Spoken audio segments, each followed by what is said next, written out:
Hey everyone, we are Barcelona bound for MWC, and I'm delighted to have a tech and IT giant, HCLTech, that's been a major force in telecom and beyond for many decades. Anil, how are you? Great, great, and good to be on this session. Well, thanks for joining. I'd love for you to introduce yourself, your team, and mission within HCLTech, and how do you describe HCLTech these days? Well, first of all, my name is Anil Ganjoo. I lead the global telecom, media, and technology industries at HCLTech.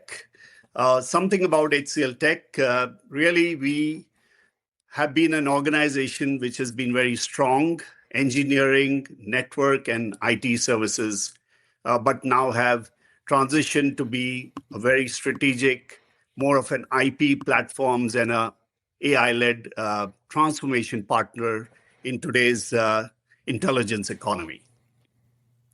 Brilliant. And tell us about that journey. That's quite a departure from, some of the other business models out there. What differentiates your approach in today's marketplace? Well, actually, our foundation was always very deep in engineering. And Hmm. early days, we've been working with networks, satellite communication. We actually pioneered remote infrastructure management also. And that whole engineering DNA has really helped us build credibility of delivering scale, reliability, and zero failure execution. Now, as the industry evolved itself, we expanded beyond infrastructure into cloud native platforms, network modernization, data, and digital experiences. So it was all about helping clients in driving velocity, efficiency, and growth. And so not just cost reduction. Now, today, we are in a very AI native platform and IP led phase of our journey. We've done some strategic acquisitions like the Communications Technology Group and Telco Solutions from HPE, which has brought in very mission critical IPs in the OSS, BSS, and subscriber data, which is essentially supporting about a billion plus devices globally. Now, we've also expanded our data intelligence portfolio with our recent acquisitions of Jaspersoft, Wobby, Xenia, Mm. and now we offer a unified end-to-end data and analytics platform, which is enabling AI-powered natural language analytics on governed data. So this is allowing us to operate across the full stack from networks and platforms to data and AI. And that's how we are truly differentiating, because what we are seeing is there is a convergence taking place of networks, platforms, data, including silicon. And in that intersection, we are extremely uniquely positioned when we take a more of an end-to-end approach and work with our clients for driving business outcomes, which are things like customer experience improvement, speed to market, resilience, and of course, EBITDA improvement in today's time. Brilliant. Speaking of that, there's a lot of discussion around 5G monetization or lack thereof in some cases, platform convergence, content digitization. What are the trends you're seeing where you're able to deliver measurable impacts and results in this space? Well, I would exactly all three that you referred to are operating in at different levels of effectiveness and impact in the industry, different velocities. Platform convergence is a highly tangible impact for today. Across the industry, clients are consolidating OSS, BSS, cloud platforms, and the whole digital architecture to finally reduce the complexity. They need to lower the cost to serve the customer, and they need to substantially accelerate product launches. So we are at AI at scale being deployed, which is working against data systems and processes of convergence to drive this effect. And that's the platform convergence, level of results that we are seeing. On the 5G monetization, it's still selective. It's real, but still selective. It's not just the ARPU of the consumer uplift, but people are looking at more of enterprise use cases, private 5G, network slicing, fixed wireless access. Many telcos have deployed it. and the edge enablement of the industry solutions, which is getting rolled out in the manufacturing, logistics, ports, campuses, wherever 5G is creating measurable value, especially when you combine it with AI and cloud. The consumer monetization still remains a little bit of a longer term play. And then finally, in the media sector, it's content digitization. It's active, but the value is coming from the intelligence and not just digitization of it. So the needle is moving. The real impact is generated by Gen AI, which is used to turn large content archives into more searchable, reusable, and personalized assets. So that's really improving the engagement, reducing consumer churn or customer churn, and accelerating the monetization, particularly in the media and streaming business of the TMT sector. That's fantastic. Yeah, a lot of media companies are navigating a brave new world in terms of streaming economics and audience behavior and demographics. We've seen what's been going on here with Netflix and Paramount and others, even today, news. Behind the scenes, how can the sort of engineering excellence and innovation with data and AI really help the media players stay competitive in this new kind of converged world? Yeah, see, there's a lot of talk about AI. While AI is the headline, quite frankly, Evan, the real transformation is happening when it's embedded across the complete entire technology stack. And that's the fundamental shift from the siloed technology investment more to the unified AI-infused technology fabric, which is where cloud, edge, data platforms, and a modernized network is operating as one single architecture.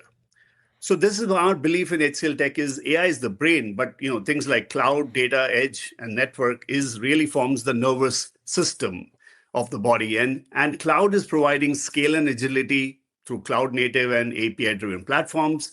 Network modernization is through virtualization, Open RAN, and network APIs, and which is turning the infrastructure into highly programmable, monetizable asset. And finally, edge is bringing in the latency into the equation, which is enabling real-time use cases. We talked about smart manufacturing, video analytics, or even autonomous operations. Data, since you talked about specifically, is the platform. Data platforms tie them all together. And we are seeing a significant shift from the traditional reporting platforms to more real-time intelligence layers that's unifying the network, the customer, the product, and the operations data. And this is really interestingly leading to dynamic pricing, predictive maintenance or churn prevention, and then the hyper-personalization experiences at planet scale. So it is what is changing the complete business model with AI orchestrating this entire stack end to end, and particularly with agentic AI, environments are becoming self-optimizing. The networks are able to tune themselves, data pipes that can self-heal, and finally, the cloud environments that can automatically govern the cost as well as the security, all aspects which are critical in today's times. And the integration layer is what really compounds the value of all this full stack. So our proposition is owning and operating across this full stack, from engineering to cloud to data to IP and AI, which is helping clients move from this erstwhile experimentation phase to now production scale, outcome-driven business models. Examples are network as a service, platform ecosystems, and AI-powered digital products.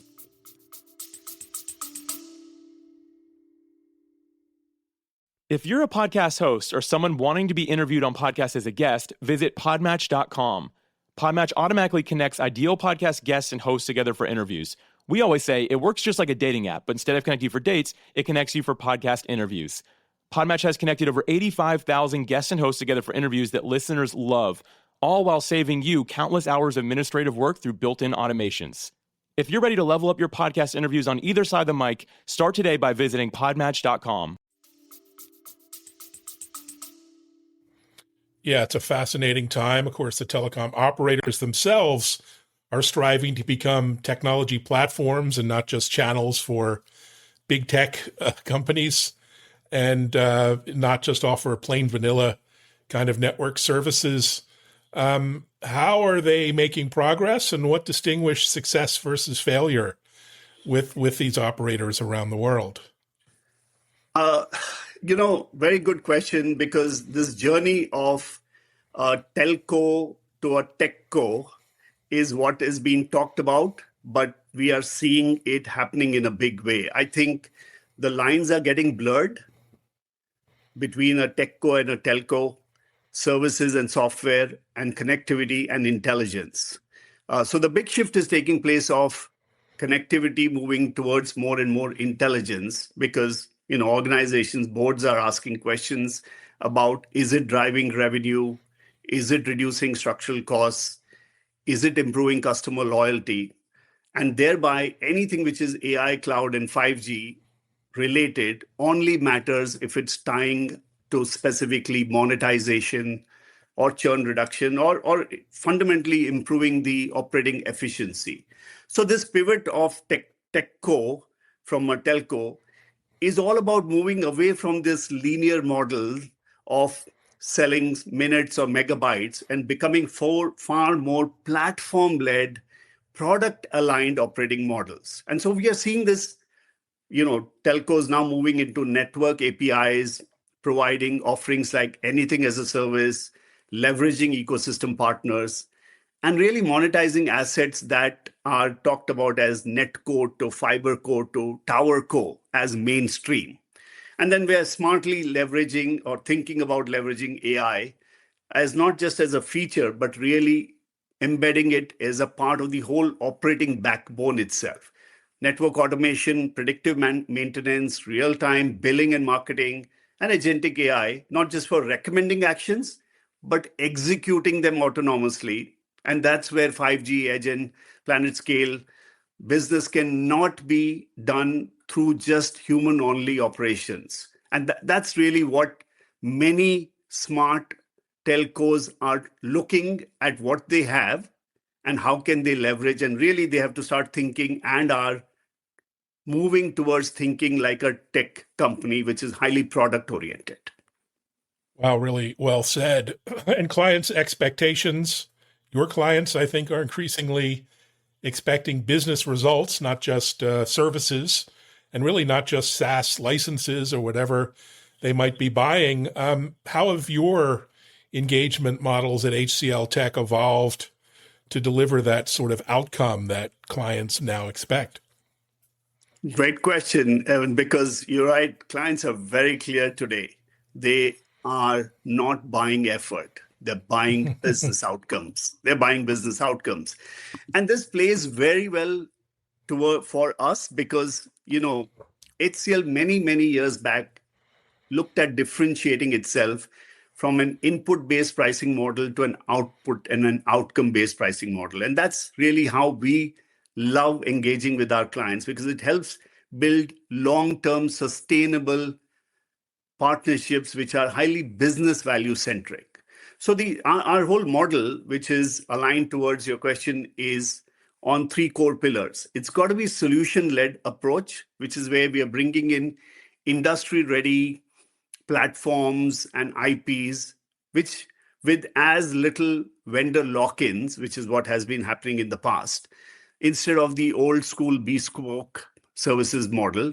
Second, clients are looking for skin in the game, where our success or the partner's success is directly tied to their business performance and not just delivery milestones. And then they're looking for transparency. Anything which is AI-enabled outcome also needs to have transparency throughout, which is measurable continuously and not retrospectable. And it's linked to KPIs, which are business outcome KPIs like customer retention, faster product launches, billing accuracy, reduced failouts, network uptime, improved customer experiences like NPS. So the outcome-based model, we're actually heavily also moving towards platform-led managed services, and more importantly, gain share, because that's where you are putting your skin in the game and getting a risk-reward based operating model. So clients are loving that. And Interestingly, AI is playing for us a central role in our strategy. We have significant platforms like AI Force, AI Foundry, and AI Factories, which are embedded in the intelligence of directly delivering to our customers these predictable outcomes, automating of these operations, and the performance visibility in real time, which is also driving the confidence of the accountability and governance associated in these kind of partnerships. Wow, that's incredible. And partnerships, as you just said, more critical than ever.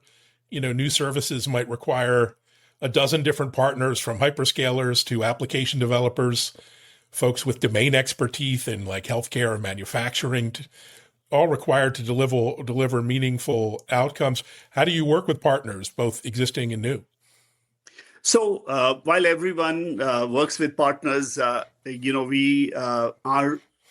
growth in HCLTech has been openly said is delivered the most based on a very partner-centric approach that we have had way back in time.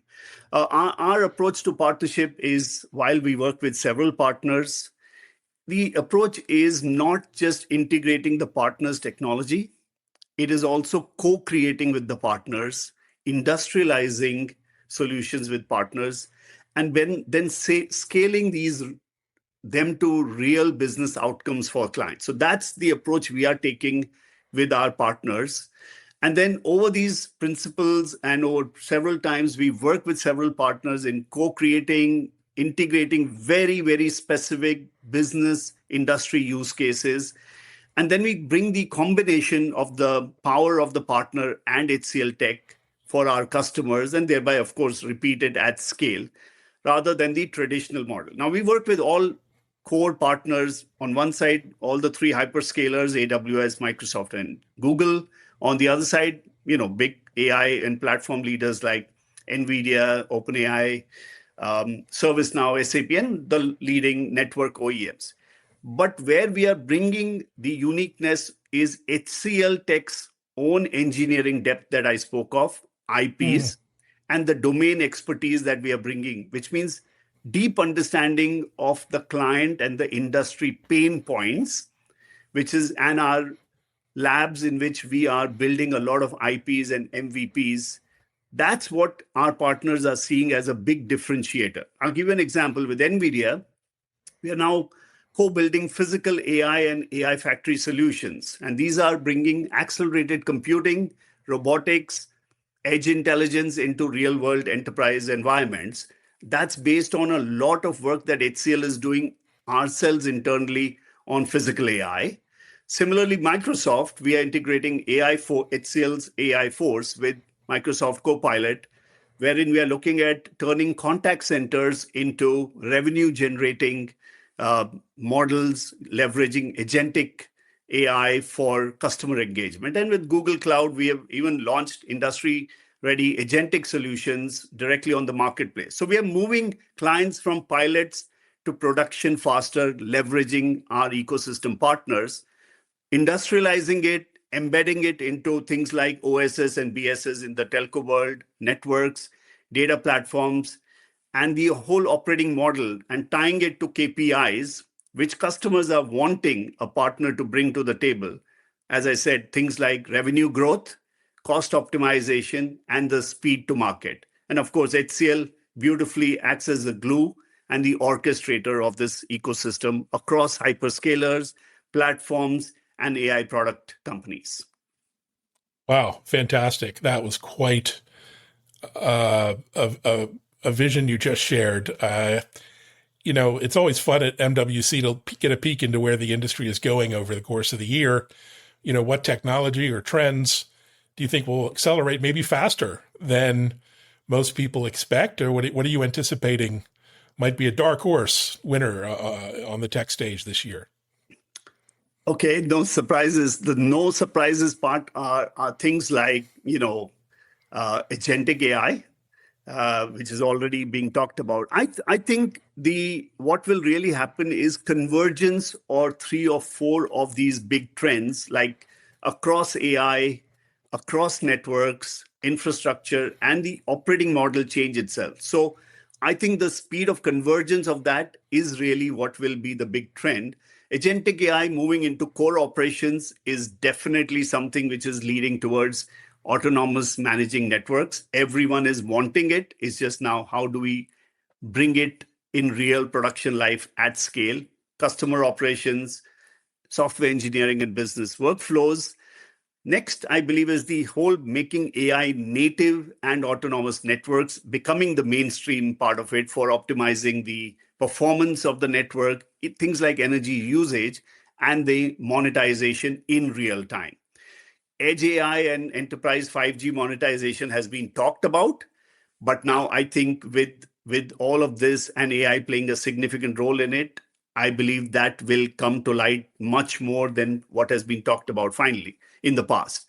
I think what you will see, interestingly, I believe, is the whole not so great anticipated growth of custom silicon in AI inference. I think while silicon in AI inference has definitely been there, but custom silicon is definitely being looked at by many large firms, particularly because standard GPU economics don't seem to be working in many real-time world, use cases. And if we need to drive rapid, scale adoption, it needs custom silicon with deep domain-centric customization at a silicon level. And that's another very unique thing of custom silicon engineering that HCL has because of being involved in this space for several years. And then finally, services as a software model itself is disrupting the erstwhile SaaS with AI agents, being there to deliver things autonomously, fundamentally changing the whole business model. I would think these things will be seen faster than what normally would have happened.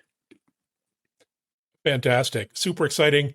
I'm looking forward to HCLTech's presence at MWC. I see you're at Hall 2, stand 2E19. I'm sure you'll be there. You're probably already booked up for most of the week. I'm seeing themes around AI native telco and Gen AI service transformation, autonomous networks. I see you have many demos going on and discussions and forums at the booth. What are you excited about above and beyond that? I think this is the MWC is such a unique place where different people from different geographies and industries come across TMT.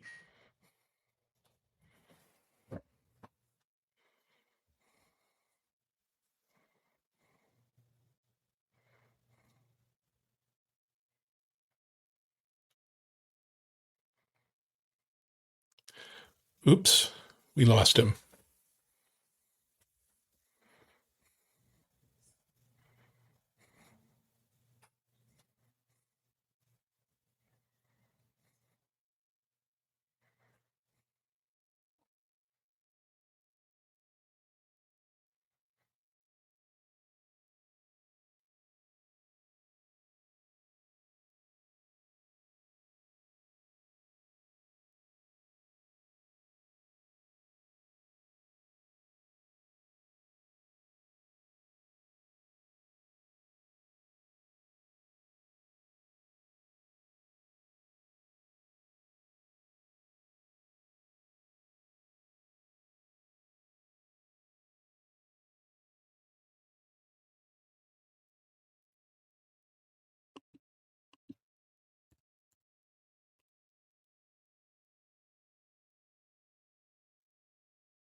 Sorry, there. I don't know what happened. No worries. I didn't know when I lost you. Just the last question. We'll do a pause and I'll just cut out the middle there. So we'll do 3, 2. HCL's presence at MWC is really epic. You have a stand at Hall 2, stand 2E19. You're showing live demos, intelligent networks, and Gen AI service creation, OSS, BSS support, strategic discussions, roundtable discussions, and so much more. Your calendar must be full. What are you excited about next week? Well, it is full, and that's what you always hope for. And I'm super excited that it is, and which is why I'm staying back for a couple of more days for spillovers of meetings that clients are waiting and wanting to engage. I think MWC this year is less about what's possible. It is more about how soon can we operationalize and monetize what has now been proven as pilots, which is why this phase is being talked about from AI pilots to AI P&Ls. That's one thing I'm very excited about because everyone wants to look at embedding AI in production and the OSS, BSS, network, operations, all of the above. They are talking about maturity of the API economy, which is another big thing of that has been talked about from the erstwhile demos to now really turning connectivity into platforms. And then finally, the convergence of telecom infrastructure and AI factories that we spoke about, turning them into intelligent infrastructure. And that's where the whole network, cloud, edge, data, silicon, everything comes together. That's what I'm excited about because MWC has the best of the organizations across telecom, media, and tech converging, looking at it from an end-to-end, and now looking at organizations who have the depth and the breadth of all these pieces to be put together as they're looking at not renovating, but actually rebuilding. And for us, it's nothing better could have been happening. Well, it's an exciting time. It's an exciting week. Thanks for giving us a preview and an introduction to the amazing work you're doing at HCLTech. Appreciate your time. My pleasure. Looking forward to meeting you and seeing everyone. Likewise. And thanks everyone for listening, watching, sharing, meeting us at the booth in Hall 2 and checking out our TV show, techimpact.tv on Bloomberg Television and Fox Business. Thanks, everyone. Thanks, Anil. Thank you. Cheers.